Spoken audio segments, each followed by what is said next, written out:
जय हिंद। आज जीके के 20 क्वेश्चंस करेंगे जो एग्जाम में काफ़ी बार पूछे जा चुके हैं और आने वाले एग्जाम में काफ़ी हेल्पफुल होने वाले हैं। चलिए शुरू करते हैं अपनी क्लास। पहला क्वेश्चन है, भारत में सबसे अधिक जनसंख्या वाला राज्य कौन सा है? ऑप्शन है महाराष्ट्र, बिहार, उत्तर प्रदेश और पश्चिम बंगाल। देखो, जब भी हम जनसंख्या की बात करते हैं तो हम ये जो भी आंकड़े जो देख रहे हैं वो हम 2000 रिसेंट में जो हुई है 2011 की जनगणना उसके अनुसार देखते हैं। 2011 की जनगणना के अनुसार उत्तर प्रदेश की जनसंख्या लगभग 19.98 करोड़ है। इसके कारण सबसे अधिक जनसंख्या वाला राज्य ऑप्शन नंबर सी हो जाएगा। सही उत्तर होगा ऑप्शन नंबर सी, उत्तर प्रदेश।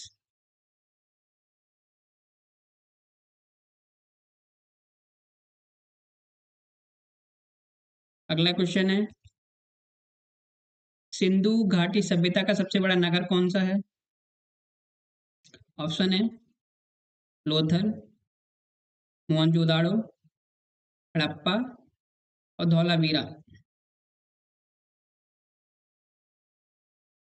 सिंधु घाटी सभ्यता के प्रमुख नगर हड़प्पा, मोहनजोदड़ो, लोथल, धौलावीरा ये चारों ही हैं। जबकि इनमें क्षेत्रफल के आधार पर सबसे बड़ा मोहनजोदड़ो है। यह नगर अपनी ग्रेट ग्रेट बात मतलब बहुत विशाल महान स्नानागार के लिए जाना जाता है। इसका राइट आंसर हो जाएगा मोहनजोदड़ो। सबसे बड़ा नगर पूछा एरिया की वाइज, तो सबसे बड़ा नगर मोहनजोदड़ो, जो कि option number b is right answer.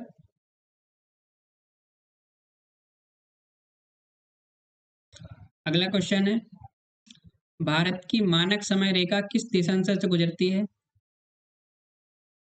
Option A 82.5 पूर्व, 84.5 पूर्व, या 80 डिग्री, 80.5 डिग्री पूर्व, या 90 डिग्री पूर्व।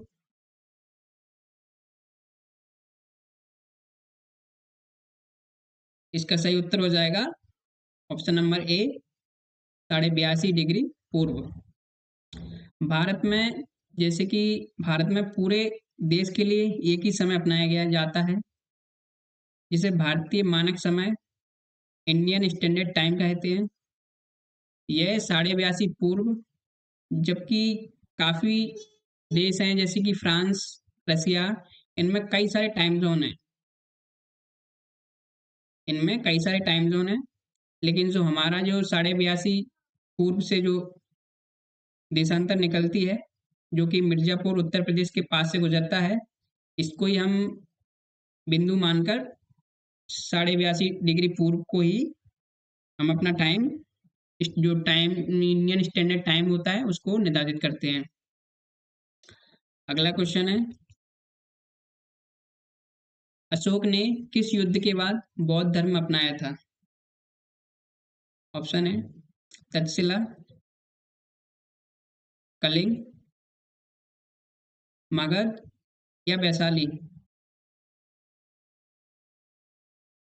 अशोक के बारे में हमने काफी बार पढ़ा है। मौर्य सम्राट, जो कि 261 ईस्वी पूर्व, उन्होंने कलिंग का युद्ध लड़ा था।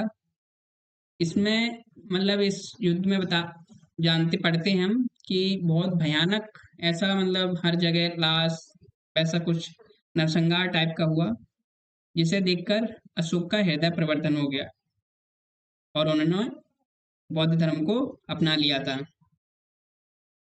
इसके बाद उन्होंने मतलब इसी युद्ध के बाद उन्होंने अहिंसा और धम्म का प्रचार शुरू किया। तो इसका सही उत्तर हो जाएगा ऑप्शन नंबर बी, कलिंग। अगला क्वेश्चन है, भारत में मॉनसून सबसे पहले कहाँ पहुंचता है? इसके ऑप्शन है तमिलनाडु, पश्चिम बंगाल में, केरल में या उड़ीसा में। भारत का मानसून लगभग 21 जून से आना स्टार्ट हो जाता है, मतलब 21 जून से। और वो भारत का जो मानसून है दो शाखाओं में बट जाता है। एक होती है वेस्टर्न, जो कि अरब सागर होते हुए आती है। एक होती है पूर्व, जो कि तमिलनाडु को हिट करती है। जबकि भारत में दक्षिण पश्चिम मानसून की शुरुआत केरल तट से होती है। आमतौर पर एक जून के आसपास केरल पहुंचता है। इसके बाद धीरे धीरे पूरे भारत मानसून के चपेट में आता है। जैसे कि मैंने बोला 21 जून को पूर्णतः मानसून ऐसा लगता है कि आ गया है। इसका सही उत्तर हो जाएगा केरल।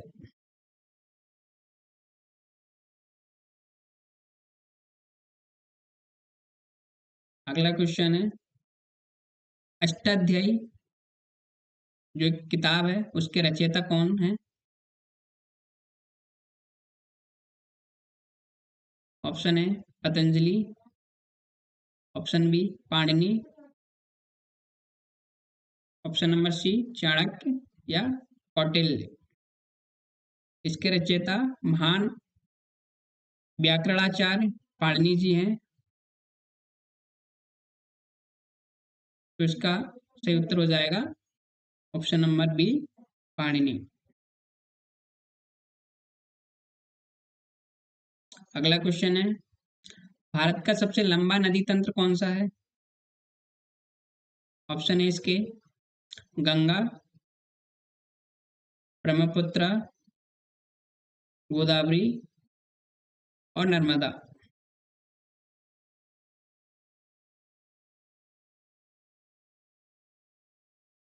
हालांकि जो ब्रह्मपुत्र नदी है वो सबसे लंबी नदी है,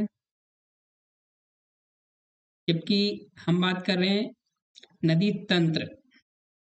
नदी और नदी तंत्र उसको बोलते हैं जो एक नेटवर्क होता है, उसमें कई सहायक नदियाँ, उनकी सहायक नदियाँ ऐसे करके मतलब एक जालनुमा संरचना हो जाती है, उसको बोलते हैं नदी तंत्र।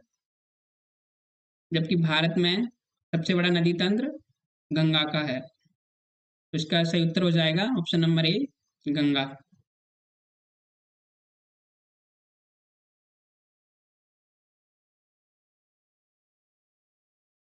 अगला क्वेश्चन है,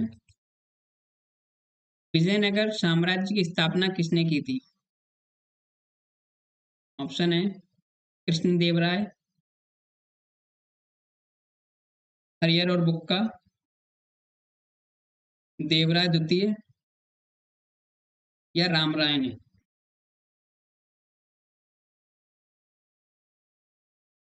ये बताओ विजयनगर जो साम्राज्य, इसकी स्थापना किस सन में हुई, कब हुई? कमेंट में आंसर लिखो जिसको भी पता है। जो ये विजयनगर साम्राज्य है वो दक्षिण भारत में स्थापित था, और इसकी स्थापना हरिहर और बुक्का दो नामक भाइयों थे, उन्होंने की थी।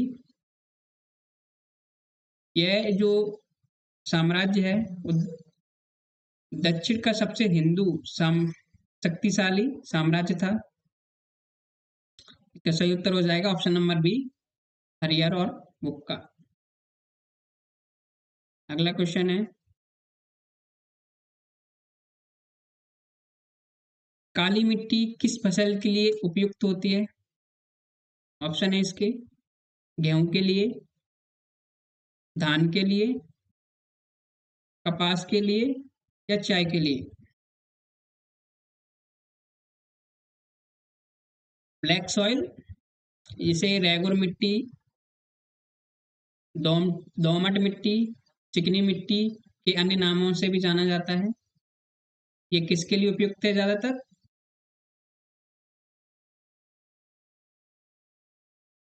ऑप्शन नंबर सी कपास।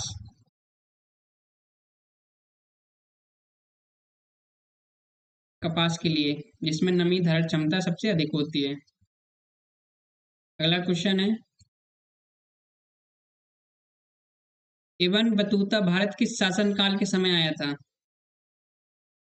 ऑप्शन है अलाउद्दीन खिलजी के समय, मोहम्मद बिन तुगलक के समय, या फिरोज शाह तुगलक के समय, या जो बलबन था उसके समय।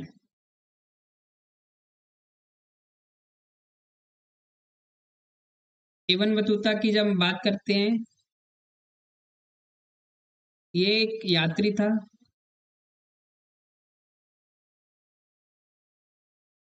जो कि मोहम्मद बिन तुगलक जब शासन कर रहा था, उसके शासनकाल में भारत आया था, और इसे दिल्ली की काजी, जो न्यायाधीश की पद होता है, उस पर नियुक्त किया गया था।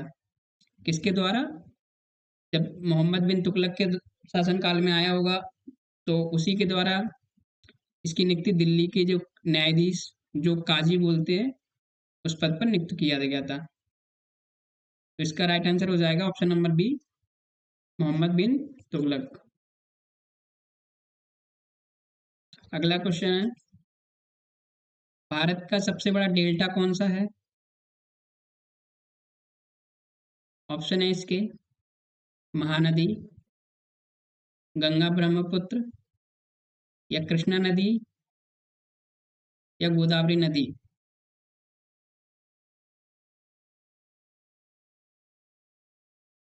जो डेल्टा शब्द है वो नदियों के मुहाने पे आके बनता है। जैसे कि जो भी नदियाँ बंगाल की खाड़ी में गिरती हैं, तो जहाँ वो गिरती हैं, वहाँ कई सारे चट्टान, रेत वगैरह जो भी चीज़ होती है वो इकट्ठा हो जाती है, उसको हम डेल्टा बोलते हैं। तो इसमें यही पूछा गया है कि भारत का सबसे बड़ा डेल्टा कौन सा है?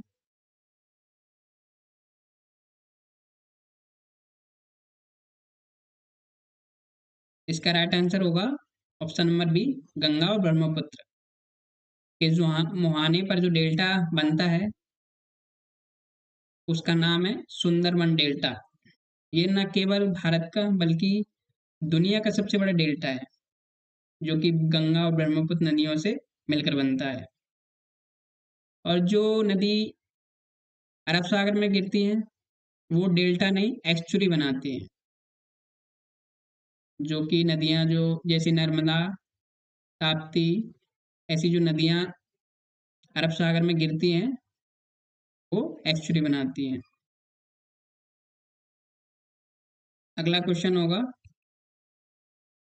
क्वेश्चन है, 1857 के विद्रोह के समय भारत का गवर्नर जनरल कौन था?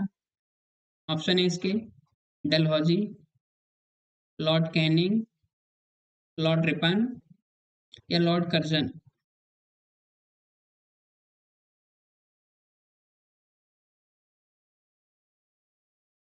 जो 1857 का जो विद्रोह हुआ था, वो भारतीय इतिहास का सबसे पहला स्वतंत्रता संग्राम माना जाता है, और उस समय भारत का गवर्नर जनरल लॉर्ड कैनिंग था। इसका राइट आंसर हो जाएगा option number b, Lord Canning. Bharat की सबसे लंबी नदी कौन सी है?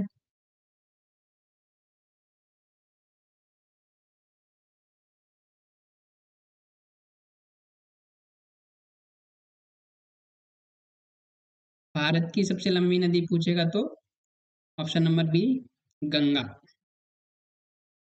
दक्षिण भारत की गंगा, वृद्ध गंगा पूछेगा तो गोदावरी। क्या नाम है? गोदावरी। इसका राइट आंसर हो जाएगा ऑप्शन नंबर बी, गंगा। अगला क्वेश्चन है, ताजमहल का निर्माण किसने करवाया था? ऑप्शन है, बाबर ने, अकबर ने, जहांगीर, या शाहजहां ने। ताजमहल का निर्माण मुगल सम्राट शाहजहां ने अपनी बेगम मुमताज महल की याद में ताजमहल का निर्माण करवाया था। इसका राइट आंसर हो जाएगा ऑप्शन नंबर डी, शाहजहां, जो कि एक मुगल सम्राट था। मुगल सम्राट की नींव किसने रखी थी? मुगल सम्राट की नींव रखी थी बाबर ने। अगला क्वेश्चन है, देखो ये आ गया क्वेश्चन, नर्मदा नदी कहाँ गिरती है? ऑप्शन है इसके बंगाल की खाड़ी में, अरब सागर में, कैस्पियन सागर में, या हिंद महासागर में। इसका सही उत्तर हो जाएगा, कहाँ गिरती है नर्मदा नदी? अरब सागर में। और क्या बनाती है? एस्चुरी। जो जैसे गंगा, ब्रह्मपुत्र, कावेरी, गोदावरी जो नदियां बंगाल की खाड़ी में गिरती हैं, ये बनाती हैं डेल्टा। और जो नर्मदा, वही ताप्ती, साबरमती, लोनी लोनी नदी तो गिरती नहीं है, वो समाप्त हो जाती, विलुप्त हो जाती है बीच में ही। इसका सही उत्तर हो जाएगा ऑप्शन नंबर बी, अरब सागर में। अगला क्वेश्चन है, दीन ए इलाही किसने चलवाया था? ऑप्शन है इसके बाबर ने, हुमायूं ने, अकबर ने, या जहांगीर ने। दीन ए इलाही जो धर्म अकबर ने चलवाया था, जो क्योंकि धार्मिक एकता के लिए दीन ए इलाही चलवाया। इसका उद्देश्य था सभी धर्मों को सामान्य स्थापित किया जा सके। तो इसका सही सही उत्तर हो जाएगा ऑप्शन नंबर सी, अकबर।